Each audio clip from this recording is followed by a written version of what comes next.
Today we're going to talk about creating valuable content and community.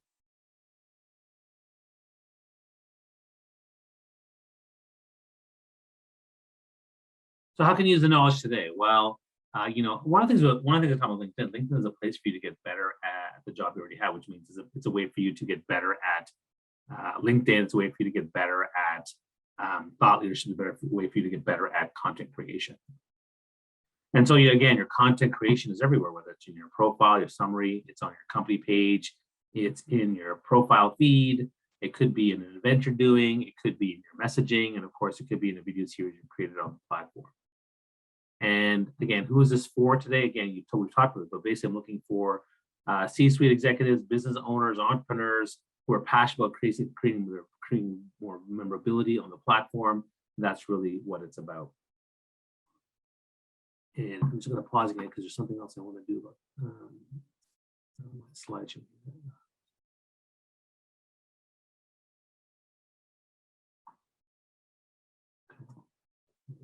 Break for this, and I'm going to try this. I just want to make sure you see it. Okay, you see the starting slide again? Right, I moved to the starting slide. Great. Now the second slide. This is the cover slide.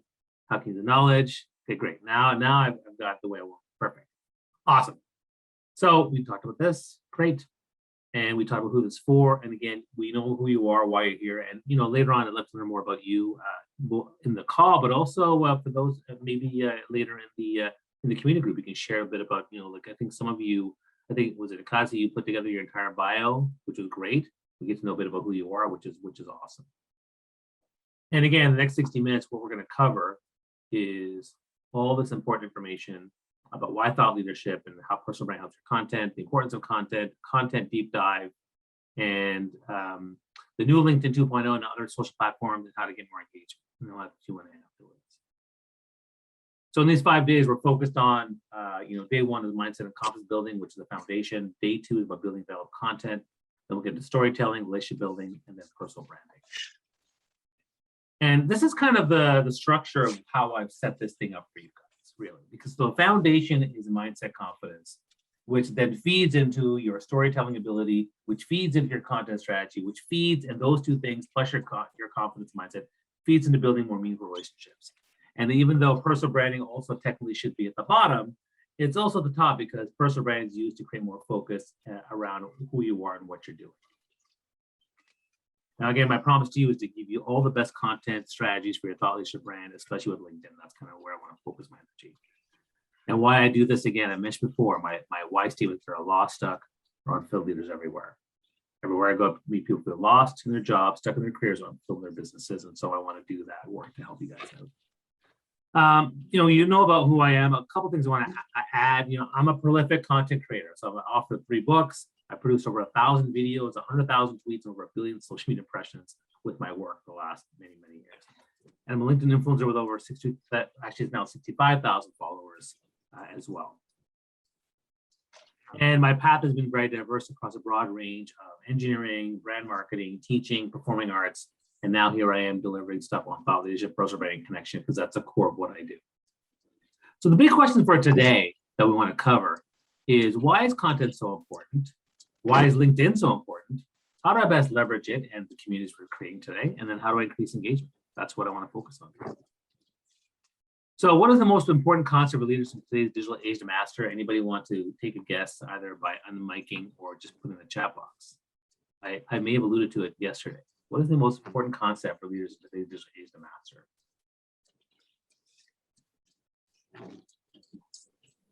I'm going to go with consistency of content.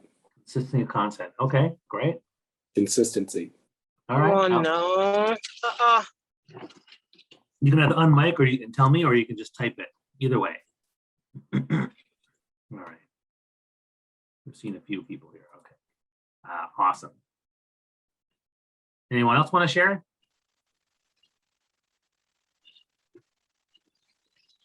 I'm going to mute a couple of you just so. All right. So, well, really, it's thought leadership, because that's what this course is all about. I want to talk about why thought leadership is so important. It's certainly something that I talk a lot about, and I think it's really, that's why I brought you here. Again, we talked about these leaders and what they stand for in a few words. We learned that Seth Godin's about marketing and tribes, and Oprah Winfrey's about personal development, and Brene Brown's about vulnerability and authenticity. And each of these these are all thought leaders. And so, what exactly is thought leadership? Well, let me share some more essentials of what thought leadership is. Okay, so if you're a thought leader in your field, you are influencing the conversation of a certain area of expertise. You are consistently innovating and disrupting or evolving the conversation within the industry. You're answering the biggest question in the minds of your target audience. You're building a following of people who seek you out and follow you for that expertise. And when an area of expertise is mentioned, their name comes to mind because you have a strong personal brand. Oh yeah, David, he's really awesome at this. And yeah, and Dr. Dave, we need her for this. That's really what it's all about. And we talked about the 3 main criteria steps to become a strong thought leader, right? So it's about building relationships and followers. It's about creating awesome ideas and content. And yes, son, I see your message. Thank you very much. I see that you have to go. No problem. And it's about mastering public speaking, communication skills. And again, the more you build all 3, the more impact you'll have. Now, why is thought leadership important? We talked before. Well, basically, the idea is that opportunities will come to you because you are memorable. You have more confidence to go after opportunities, and clients, customers, and colleagues and connections will start to follow you, which is what you really want to start to build for yourself. And really what we're looking for here is we're trying to build your authority, right? So that means you have credibility, you have influence, and you have reach. And when you have those 3 things, then yeah, you're the authority figure that people want to go after, no matter what your authority expertise is. So for me, I focus on professional training in different areas like LinkedIn, digital platforms, public speaking, thought leadership, personal branding, and building connection and networking. Those are things that I talk about. In fact, I just updated my brand new cover photo on my LinkedIn page. You can take a look at it and give me some feedback if you like it. I took some time to figure that out, make sure it looks really pretty and nice, and has the things that I talk about, but that's what it's there for. I also did another one for my company page too, which is a little bit different. So, my path, and one of the things I want to mention is that I had 0 budget for social media when I started my whole path, right? And I think that's an important piece. You don't have to put budget in. Now, I put budget in now. I do have some budget aside for some of this stuff, but in the beginning, I did not. And now that I've built it up to all these different things, it certainly has helped me with all the different accolades of the Inc. Magazine 100 and the TEDx talks and the top 25 LinkedIn influential voices. And again, thought leadership is really interesting because here we have, 35% of people in B2B fields report looking through thought leadership content for 1 to 3 hours per week. So people are consuming this stuff, right? They find CEOs somewhat more credible with thought leadership content. So again, that's why we're trying to get you to put stuff out there, whether you're part of a big corporation or whether you're running your own business. So how can you leverage the opportunities and tools in digital? That's really what we're going to cover today. First thing to understand is what I call the in real life, social media in real life connection spectrum. We meet people either in real life at an event or at work or at a coffee shop or whatever it might be. And then we eventually connect on LinkedIn, Facebook, YouTube, Instagram, wherever we want to contact. And then eventually we build a relationship with them and then eventually get them to do that one-on-one coffee or meeting with us. Or similarly, we might meet some of them online. I met some of you actually online. Some of you I met on Twitter Spaces. Some of you I met on Clubhouse. Some of you I've met on LinkedIn. And we connected and then eventually started talking. And next day, I brought you into this virtual meeting. And maybe someday we'll meet in person. I'm going to go visit Nikatsi and Niagara Lakes for sure and have a fantastic time there. So it's important to know this connection and to leverage the spectrum and the entry points. Now, let me ask you this. What are the 4 hottest thought leadership content platform trends? So when you think about the biggest trends out there to take thought leadership content, what are the biggest trends? What are the biggest platforms that come to mind? Again, you can chat or you can just on mic and tell me. I'm just curious. Diversity and inclusion training. Diversity and inclusion training. Okay, I'm thinking more about platforms. So for example, Facebook. Facebook was hot 10, 15 years ago, not so much anymore. What are the hottest trends for people are consuming digital content? Well, definitely. So WhatsApp, Twitter, what else? What'd you say? TikTok, LinkedIn. LinkedIn. TikTok, LinkedIn, sure. Okay, Creek Speaks. What'd you say, Creek? You said TikTok, Creek Speak? Yeah, TikTok and Are you on I put my TikTok? real Are you name are you on on TikTok, Creek Speak, Adam? Well, I play around on TikTok, but I've always struggled with the benefit, to like time to benefit. Yeah. And that's part of the, I'm looking forward to having conversations with you to figure out Yeah, where to and I'll put tell you something else, guys. Like I was on Snapchat, I left, and because it's not used, I don't. My target market are teenagers, and TikTok certainly is. I've avoided TikTok because it's mostly teenagers. However, I have now recently discussed starting my own TikTok channel with my 10-year-old daughter because she loves that stuff, and so we'll start doing them together, and we'll see what happens. Because I think we'll do a lot of stuff with her, and that way, because as her parent too, I want to learn about it, and so I'm going to try to integrate that in my life. But the four hottest leadership content trends are Instagram, LinkedIn, podcasts, and TikTok. Podcast because it's the most easily digestible content. Instagram, mostly because, again, people love imagery-based content. LinkedIn for the professional platform, the organic aspect. TikTok because of the organic growth. And now the new person on is not just Clubhouse, but I'm going to call them social audio apps. The Twitter space is very powerful. The whole social audio app trend is actually pretty impressive. Well, have you seen, Bobby, or played with it? You know how Twitter has copied Clubhouse, where if you're on Twitter, then every once in a while it just pops up? So what pops up? The Twitter space, you mean? Well, like a Clubhouse conversation where people will schedule a Clubhouse style conversation where you can just listen in like it's a live podcast, and it just pops up. Yeah, it's called Twitter Spaces. Okay. So Twitter Spaces is the Twitter audio social app. It's very good. I've already been on it, and that and Clubhouse are both actually quite good. We're going to talk about that a little bit later, actually. Okay. So a lot of people ask me, how many do I start with? The big three. Now it's kind of four: Instagram, Facebook, LinkedIn, Twitter. Ideally, if you have the time, I say integrate some of them, 3 or 4 of them if you can.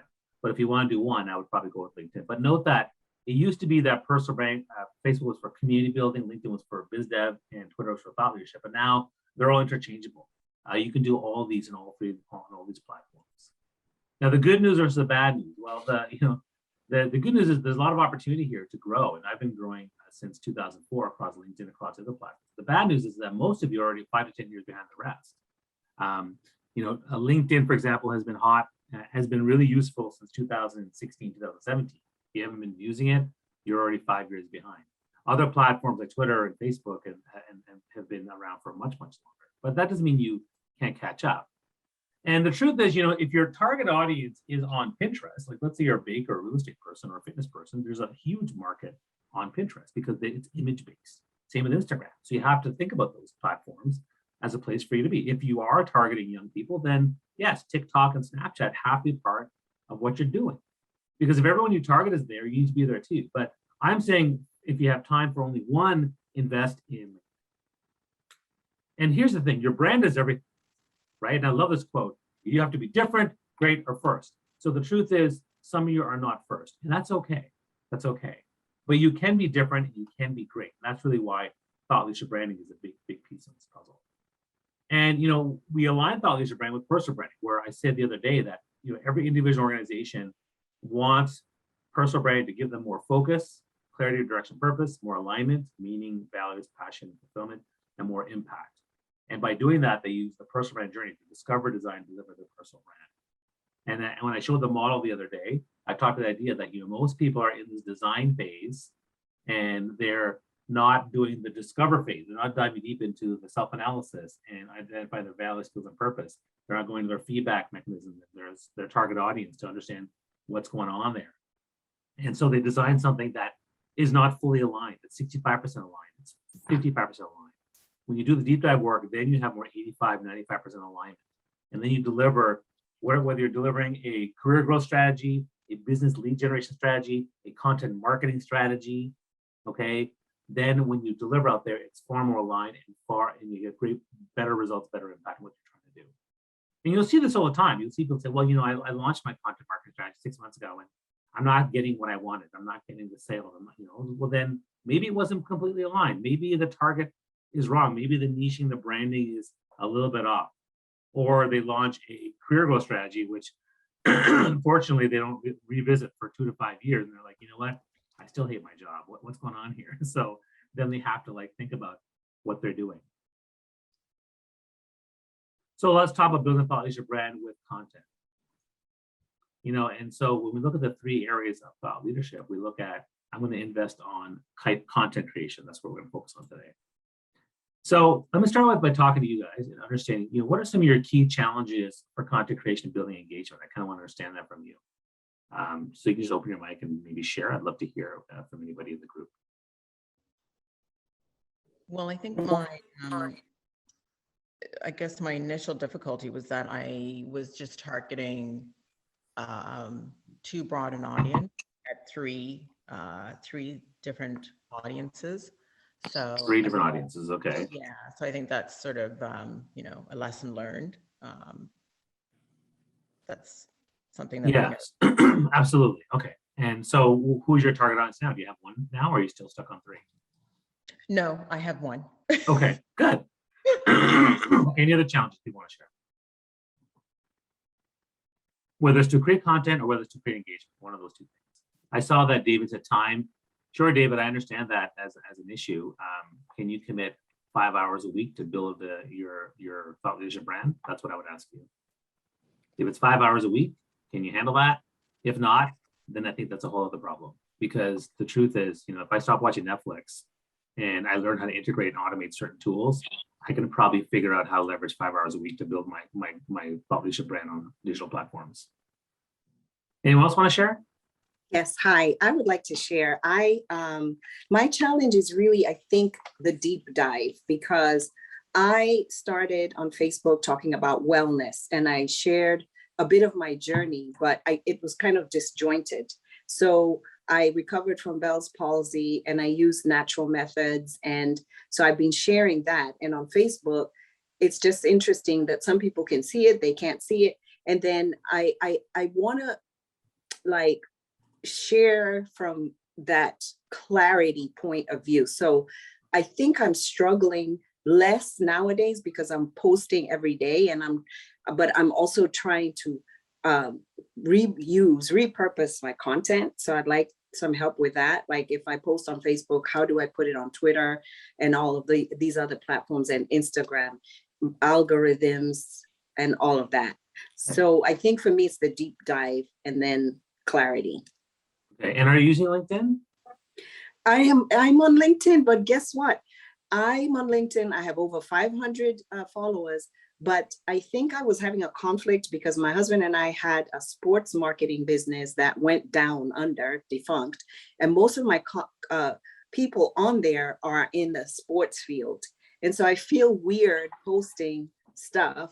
I feel like they're going to say, who is this person, now? So.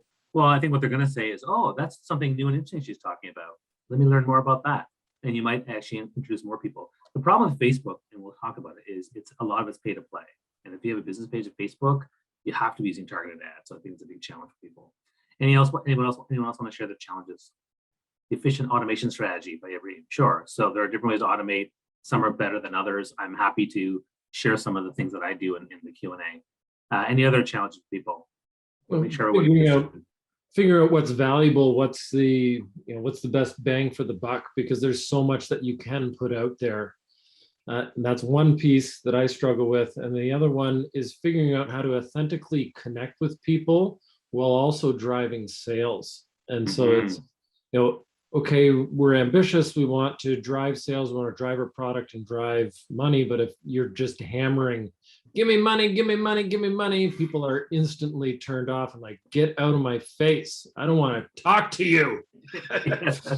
So it's trying to, how do I be that like pleasant, online persona while also having that ambitious, growth mindset of looking to grow a business, grow a brand, grow an impact. Right. So it's you're trying to find that balance as well. And the other one is it ties into storytelling too. So this is the last one, and I know you're talking about this later, is how to tell a story more effectively. I appreciate that. Anyone else want to share? Hi, I've got to share. Hi, Bobby. I think I mentioned my main one on Clubhouse the other day, Bobby, in regards juggling two different things on social media, and you quite helped with that. My second question was in relation to the last speaker. Sorry, I'm driving, so I can't see who's saying what. And it's relating to, yes, okay, I'm going to do all this amazing content. How do I then convert that into paying customers? Because Okay, you're cutting out a little bit, but how to convert content into paying customers. We're going to cover that in day 4 on building meaningful relationships. So getting the content is it's being consistent. You might have to do it yourself each time. So okay, you're cutting out again, but we will cover that. I think that's a great challenge. Does anybody else want to share? We'll do one more. You can also type in the chat box too, but anybody else want to share one more verbally here?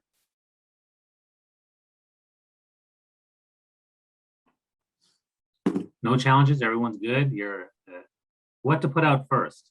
Yeah, and one of the things I'll say again, always put stuff out no matter what while you're working on the brand stuff. Don't wait until everything's perfect. It's way better to put stuff out there and continue talking. Okay, good. Thanks, everybody. So let's look at content importance, right? What does the data say? Well, photos are shared 2 times more, videos shared 12 times more. 82% of employees say they trust a company more when the CEO and leadership team communicate via social media. 39% affects the RFP process. 47% said content affects business. 80% said strong thought leadership pieces increase their trust of an organization. I mean, the whole point of content is to build trust, demonstrate expertise, and start conversations. That's what it's all about. So how do I escalate my content ideas to build a thought leadership brand? Let's go into this a little bit more. So number one, it always starts with your target audience, right? So we talked about the personal branding deep dive, but again, you have to be really clear on the target. Who's your target audience? Who do you serve? Where are they? What are they doing? What do they care about? Really focus with that. And then start to track new ideas for that target audience. I often use my phone. If I have an idea for a post, I'll type it in my notes. I have a Word doc where I keep track of stuff. I go to FAQs where I'll see, hey, what's the easiest way to build a personal brand, or how do you build an online presence? These FAQ sections and Quoras are great because this to me is content, right? This to me is, I want to answer these questions because everyone's asking these questions about what I care about. And there are 7 strong, easy, and effective forms of content to create. Like if you're struggling, quote, share a quote. Now don't just tell me the what, tell me the so what and the now what. So right, so you tell me the what, tell me the so what in terms of why is this important to you or to everybody else, and then the so what. What's your call to action? What do you want people to do? But sharing a quote is great. A well-known story, the tortoise and the hare. What's the message of the tortoise and the hare? What's the message of, Snow White and the 7 Dwarfs? Your own story. This is one of the best ones. Telling your story, your struggle, your challenge, your journey, what you're going through, what you've done, is one of the most relatable things that people will aspire to. Share an idea, a learning, a lesson, something that people can learn from. All content has to educate, inspire, entertain, right? So are you educating, are you inspiring, are you entertaining, are you doing all 3? A day in the life. This is a very common thing on Instagram, where you show behind the scenes what's going on. Here's me working on my desk, blah, blah, blah. Here's me at a conference. But nowadays, people are doing this across all different platforms. Vulnerability, talking about a failure, talking about a personal challenge, talking about a struggle at home. These things have actually created some of the best content for what I've done, some of the best discussions and the best support. So to me, vulnerability, as Brené Brown says, it's actually really powerful stuff. And then you can interview somebody, right? A partner, employee, inspiration. If you're really shy about putting your own content out there, like for video, for example, interview somebody and see what happens. People are posting podcast interviews. People are showing video interviews like on Zoom. That works really well too. The other thing is you have to get better at storytelling, because storytelling humanizes you and shows that you're a good person and allows you to share imperfections in a way. So, here's a quick story for you. One time at a wedding, I met this beautiful woman, and we connected on things like Star Trek and Monty Python and musical theater. And we hooked up at a couple of days after this wedding and got together, but we had an issue with my family because there's a huge culture gap. And so because of that, she was secret for 4 years. But when I finally came out to my parents about her, I came out to them talking about values of love, family, respect, and religion. And those are the 4 values that I talked to them about her. And eventually they came around, and even though it was very, very difficult, but they came around, and then we had a beautiful brown wedding, and then we have beautiful beige babies, and now they're like 11, they're like 10 and 13 now. They're pretty young here, you know, and the lesson of the story was that, you know, if there's a lot of love in the family and you speak on values that your parents can understand, parents will come around. And so that's a very short story I told in 45 seconds.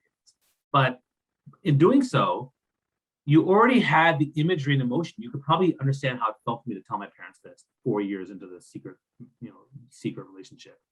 The imagery of the wedding and the kids, you know, put a smile on some of your faces. You relate this because you probably know somebody who's going through a mixed relationship. You must know somebody.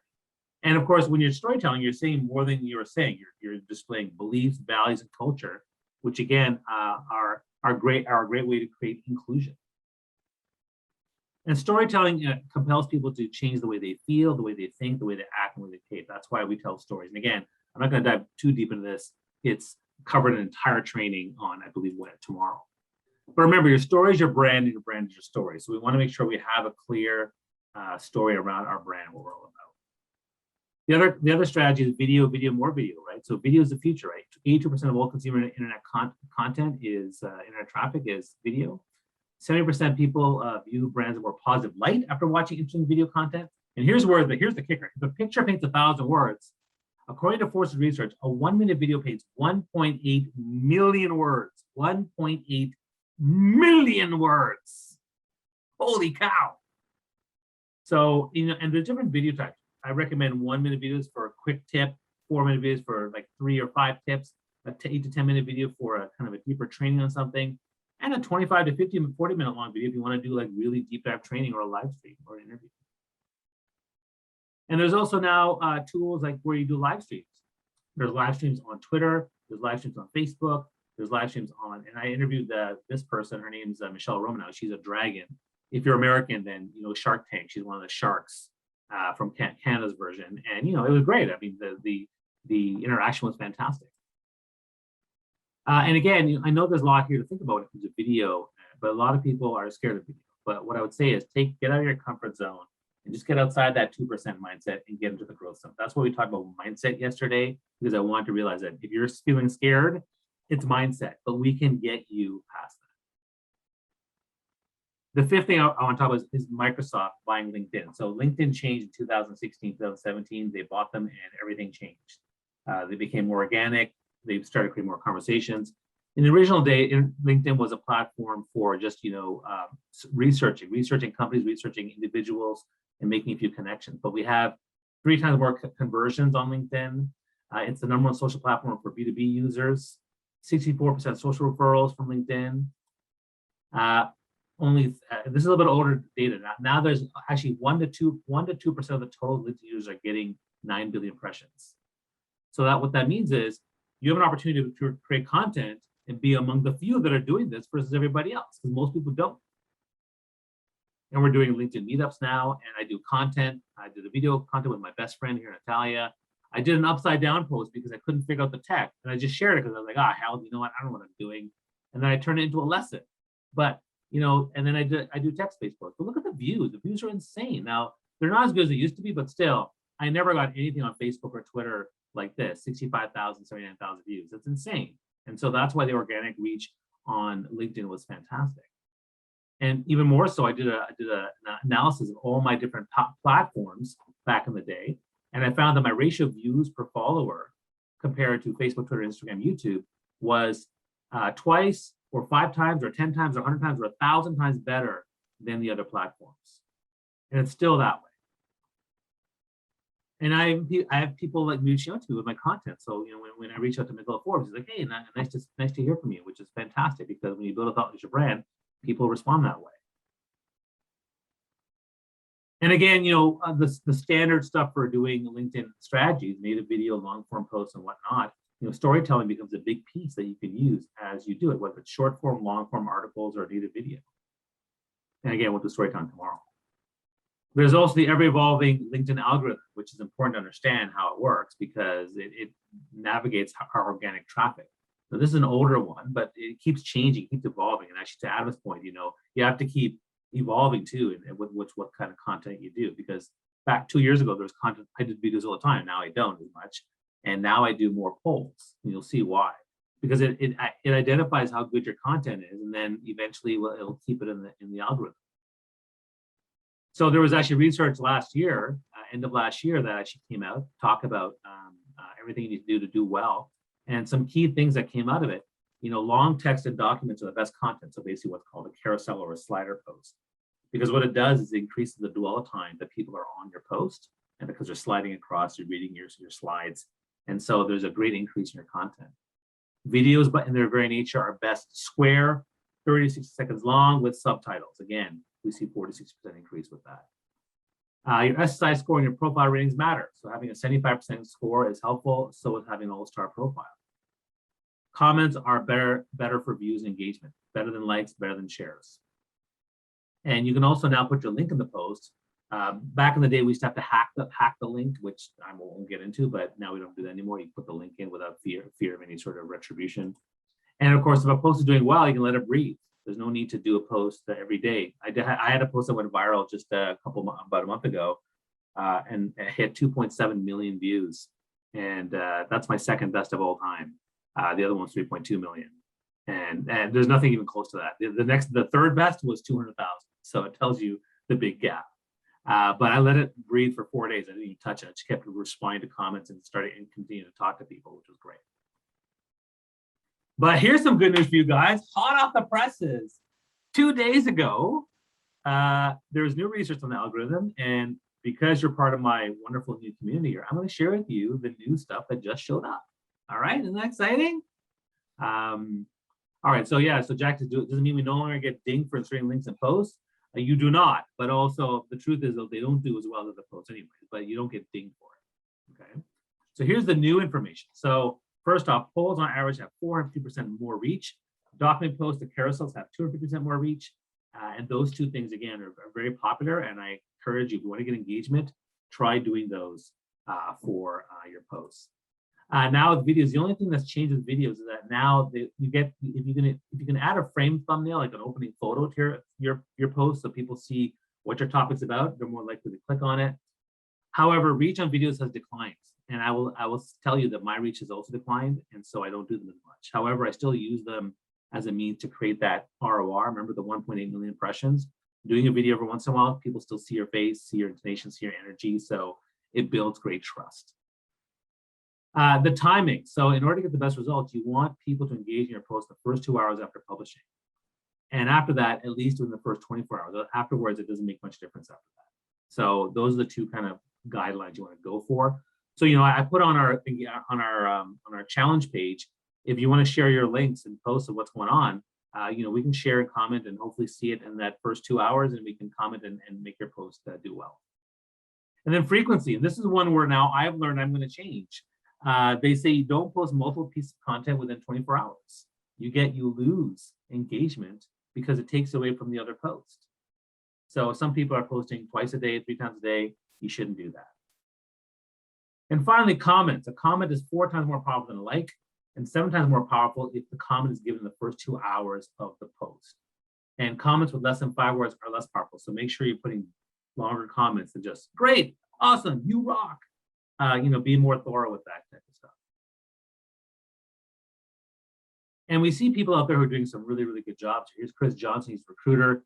He's got a great profile page. He maximizes the profile. He shares video content. He shares personal content. He engages people in their comments, because commenting is also content as well, which is great. And now there's a trend for company pages. Now company pages are really great too. And actually today, if you're on Clubhouse, every week we do LinkedIn Mastery on Clubhouse at 4:30 p.m. Eastern, and we're going to be talking about company pages. And there's a whole bunch of data with that new research that came out about company pages. I'm quite sure Michelle and Brenda are going to talk about it. You definitely better want to be there for that. I will be there too. But to take a look, I had 89 followers, and I grew it now to 20. I have now 22,000 followers on my company page. And what's great about company pages is that you have better data. And every single one of these people are subscribers to your content. It's not like they're not your connections, they're subscribers, which means it's easier to sell on a company page. So if you have a brand and you have a business, I have 3 different company pages on LinkedIn where I sell more, because Adam was saying, I don't want to sell. Well, on your main profile page, you don't want to sell as much, but on your company page, you can definitely sell more because people are there subscribing to that very content. What about B2B? Well, B2B brands need to be more human. So they're often criticized for, no humanities, but 87% of marketers representing say they struggle to create content that's human, helpful, and handy. Well, the thing to remember is that your buyer is still human. Sorry, you can't hear me? Can you guys hear I me? can hear you. I can hear you.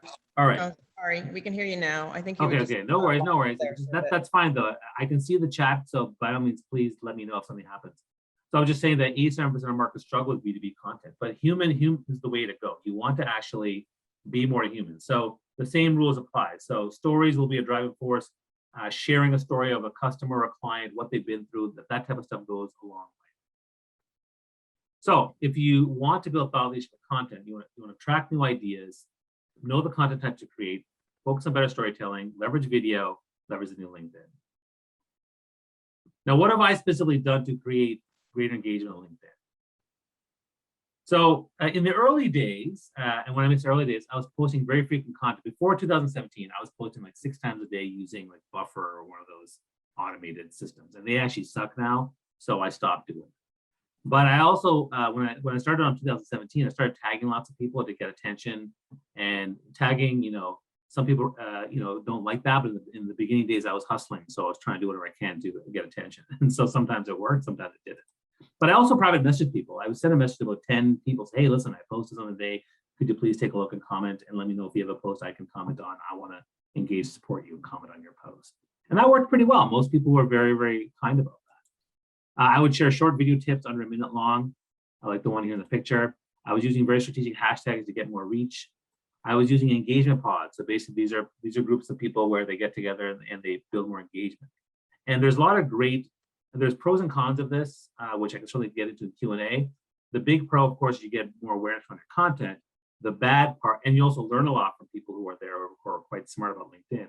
The bad part is you're not building organic reach. And so when you don't use them, the organic reach is not there, which is bad. My current engagement strategy is more strategic copy. So one of the things, of course, is how I start my post, stuff in the middle, how I use emojis, how I end my post. I'm very, very specific with strategic copy. I'm definitely using live streams as a tool to build more, return on ROR, return on relationship, but not very much because the amount of stuff I get out of them is not much. So what I do is instead of doing me talking, I just interview people. That way, it's a great way for me to reach out to people. Yeah, go ahead. What do you mean by return on relationship? Is it just you're interviewing the individual to just build a stronger relationship with that individual, and there's two parts. That's right. So video creates a great return relationship by having me interview someone like a dragon or a shark on my post, right? Getting high profile people because they're willing to do it. Because when I say, hey, I'm going to post this to my 43,000 followers on LinkedIn and my 500,000 on Twitter, they definitely want to say yes. But some people will say yes, even if you have not much of a following, because they're very nice. And so it builds that relationship, but it also builds a relationship with people who are watching because they see, again, video sees me all the way, like the 1.8 million impressions with 1 minute. They're getting that from me. So it's still a good investment, even if you don't get engagement reach. I use a variety of content. So I'm using text, image-based polls, carousels. I mix up the content to make it more interesting. I allow for breathing, but posts are doing very, very well. Now, I used to do 2 times a day. This whole year, I've been doing twice a day, morning and night, around 8:30 in the morning, 8:30 at night. After when I heard the data yesterday or 2 days ago, I'm going to stop that. I'm going to now do once a day. I'm not going to do more than one every 24 hours, unless I have to, but for the most part, I won't. And I do 5 times a week on my company page. And the recommendation from the algorithm research is 4 times a week. So it's within the parameters. 80-20 rule. 80% of my content is aligned with my personal brand, my target audience, and everything I want to give them. 20% is completely experimental, random, personal. This post here is the one I did with my mother-in-law, my mom, and my mother-in-law, and my wife about Mother's Day. I posted recently about my mom and my wife's birthdays because, hey, gotta show the love. And I always turn it into some sort of lesson, which is fine. What's the lesson of moms? I mean, my mom's hardworking and she's really big on building community and really big on nurturing. So I use that lesson as a tool for telling my audience. I definitely embrace vulnerability. I've been talking about my health journey, my binge eating, my weight challenges, my body image, and I do it no problem. And people think like it's a lot, but I personally don't mind sharing it. And so I know it helps people. So I'm happy to do that. I'm also looking into more analytics use. So my company page has analytics. I look at them. I try to be better. I'm not super good at this, but I'm trying to look at more. There are apps like Shield.app you can use to look at analytics if you want to pay for it. And it gives you a bit more idea of what works, what doesn't work. But we also have this research that I gave you, plus the information knowledge I'm going to share with you as well. And also less engagement pod use. I pretty much only use engagement pods now for my company page if I'm promoting something. That's it. That's the only time I pretty much use it. I want to do a quick dive into social media, into Facebook. So, because Facebook, again, is something that a lot of us are on. I mean, the big thing with Facebook, why it's so important, is that it has 85% household reach. There's nothing even close to that except for email, right? So it's important that Facebook still is relevant from that standpoint. My top tips here is owning a group, because Facebook groups are the best groups out there, unless you have a platform like the challenge platform we're using. But Facebook groups is a great thing to have. I have several groups there, one for my coaching practice, one for my fitness stuff. And owning a group is a great way to build community and leverage the power there. Because if you have under 2,000 people, you can message everybody too, which is great. Have you ever tried out LinkedIn groups? Yeah, they suck. I could completely recommend avoiding them. They are a cemetery and they're dead. And the culture is so bad that it's not ever going to come back unless there's a huge culture shift, which right now I don't see it happening. And it's culturally, what do you mean? Just the nature The of culture- LinkedIn, that people don't interact? Yeah, so millions of people on LinkedIn know that Facebook groups are better than LinkedIn groups, and therefore they've all moved to the Facebook groups, or they have independent platforms. And so they're not using them at all. And so it's, even if you're part of a group, they're dead. I'm part of 50. I've maxed out the 50 LinkedIn groups. Only one group in particular has been curated to be engaging, and it took her years to do it. And all kudos to her, but it's extremely, extremely hard to do it. Not saying you can't do it. You can. I mean, there are other groups. I'm also part of the LinkedIn Creators Group, which is also pretty engaging because it's run by LinkedIn, and we want to know the creator mode stuff. But for the most part, they're pretty dead. Facebook has better analytics, better outreach, better ways to engage people. So that's what I would say. But this, I mean, I'm talking about just Facebook, for now. But LinkedIn groups, yeah, I wouldn't invest time and energy into it. Okay. If you have if you have time for budgets, Facebook ads are fantastic for targeting, and you can reach a lot of people. It's amazing for that. You want to get users off of Facebook to a landing page. The benefit of Facebook is because it's so casual, people are more likely to go offline and go to a page because they're just kind of socializing. They're just chilling. They're not at work. And so they're more likely to go to a landing page. You want to encourage engagement. You have to, you can still encourage, but you have to encourage people to comment below and share their thoughts to get that notice. And of course, video works very, very well on Facebook.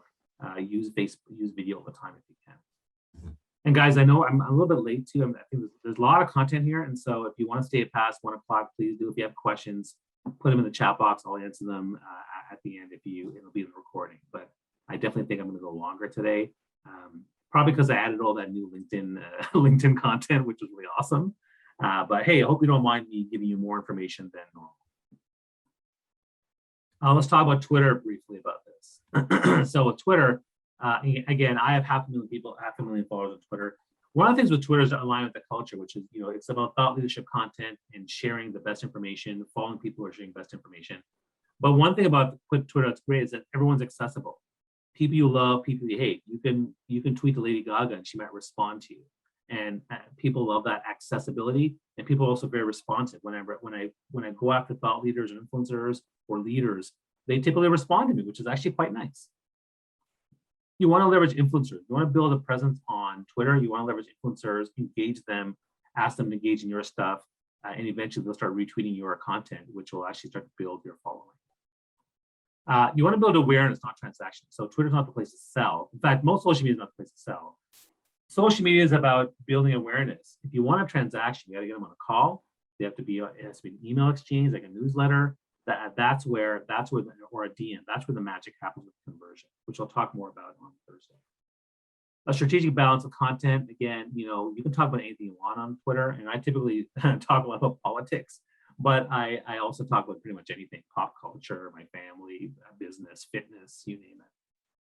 And then leverage the best technology tools to make Twitter work for you. So one of the tools I use for Twitter is I use Meet Edgar to post content on there. I use another one called If This Then That to post random tweets that are of interest.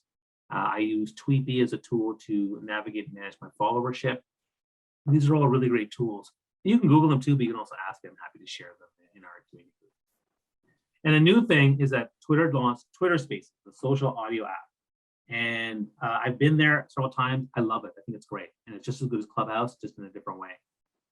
Great conversations, really interesting people. People are engaged, and you really build deep relationships with people. You build greater trust with it. So I highly recommend trying out Twitter Spaces if you're on there. And then we have Instagram. So now we look at Instagram in terms of, Hannah and I met on Twitter Spaces, and we built that trust and connection, and now she's here, right? So that tells you how good it is to build that trust. With Instagram, the thing with it's important to have a hashtag strategy. This is where it's most important. So you can have hashtag up to 20 is recommended by most Instagram experts. And for the most part, you want to put them in the comments, not in the post itself. There's more of a focus there on frequent stories and lives versus posts. So you don't really post every day. You post, every once in a while, but then you should do stories and lives every day, and that starts to build attraction to your profile. Visual is everything. So whatever you're doing on Instagram, if the visual isn't interesting, no one's going to care. So it's very important to make sure that visual really gets their attention. So when you look at all the ones here that I have, you notice there's a picture of me. I have the storytelling tip 6, embrace the heart. It says it's only 1 minute long. I have the opening line. That gets their attention, right? Otherwise, they're gonna gloss over it.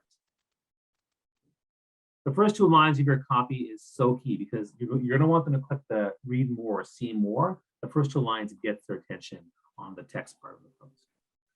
And again, the best brands balance both professional and personal along. So some people are all professional, some people are all personal. Some people have two different accounts. I think it's better to have it all integrated into one account. Because when you're trying to create authentic connection, right? People, customers, and businesses, and all your potential audience prefer to build and engage with those they trust. So you want to build that trust leveraging connection and thought leadership.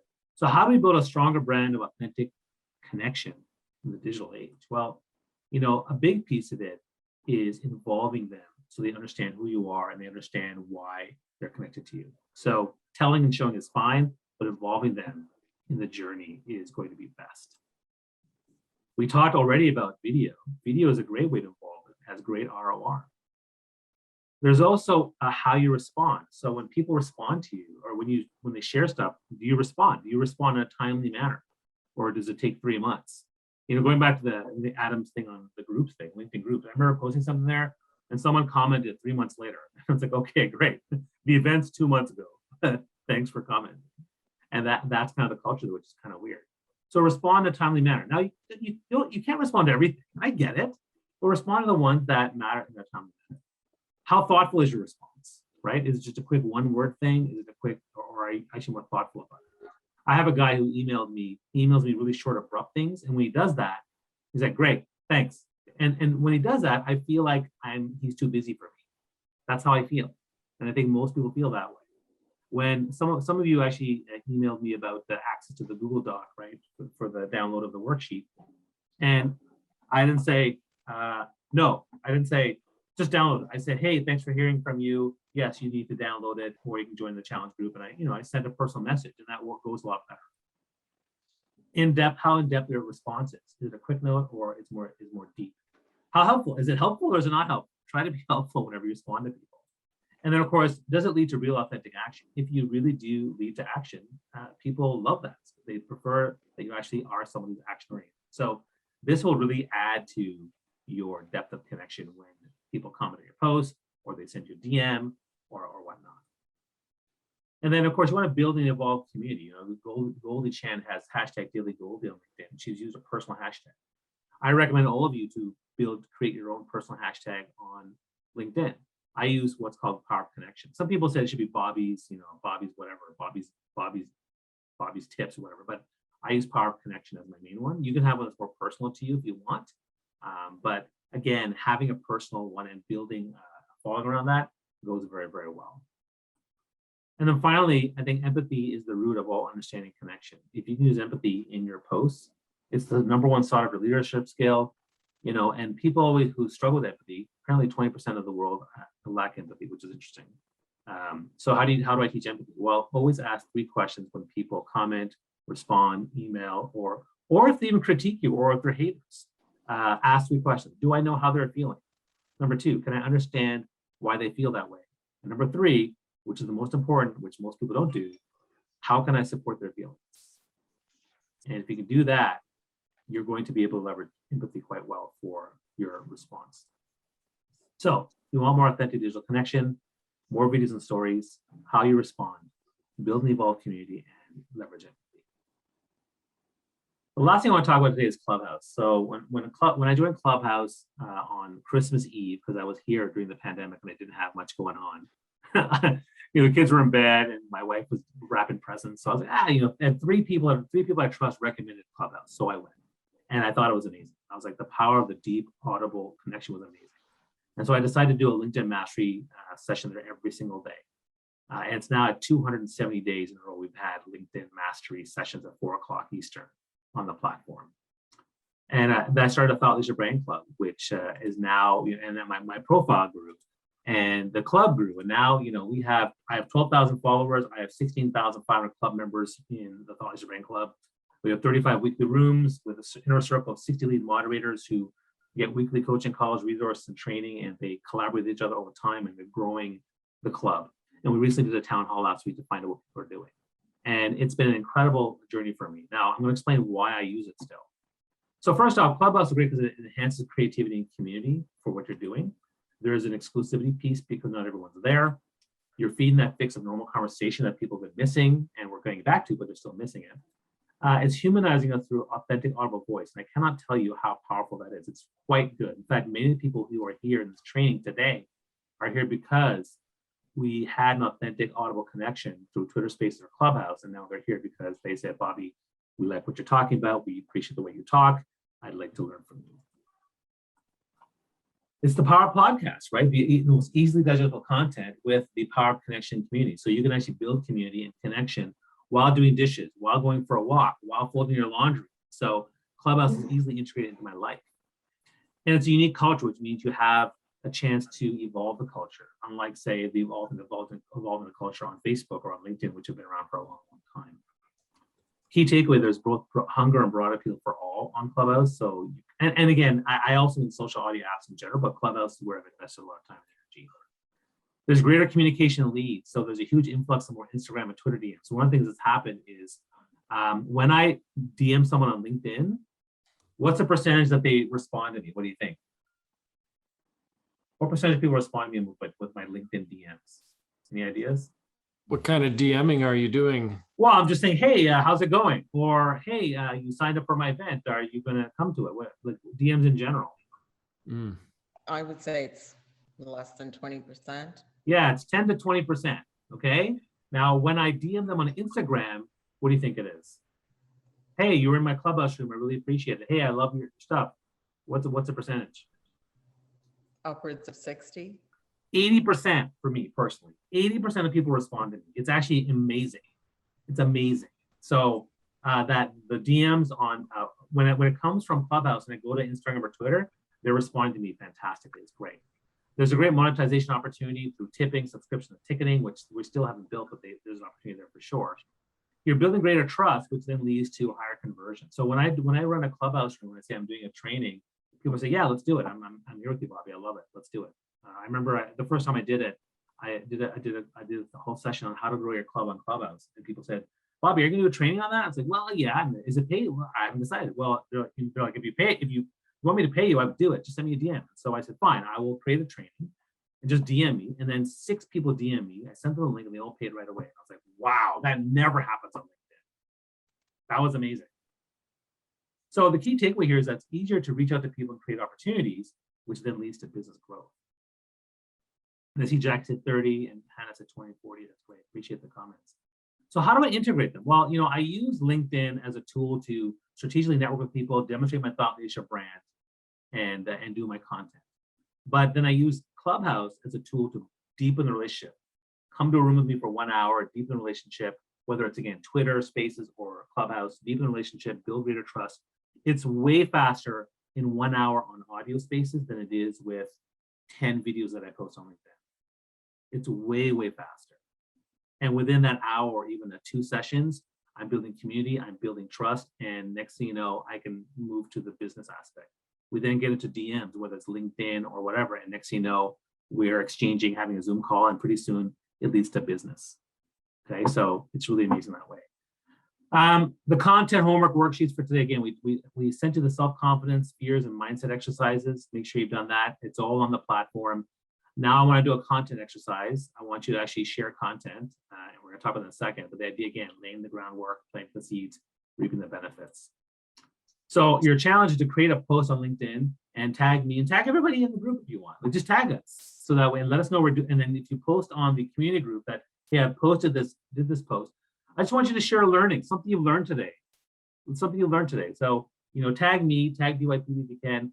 The share Javed here, he's one of my clients that I was coaching, and I told him just post, and it took him forever to post. When he finally did, he's like, "Whoa, look at this! This is crazy, Bobby. I'm getting so much results." I'm like, "Yeah, just start. And even if it doesn't go that good, the more you do it, people get used to it." So your challenge today, guys: create a post on LinkedIn, tag me, tag the rest of us. Let's support each other. I'm happy to do that because when I comment and I like on it, then we know the algorithm certainly sees that.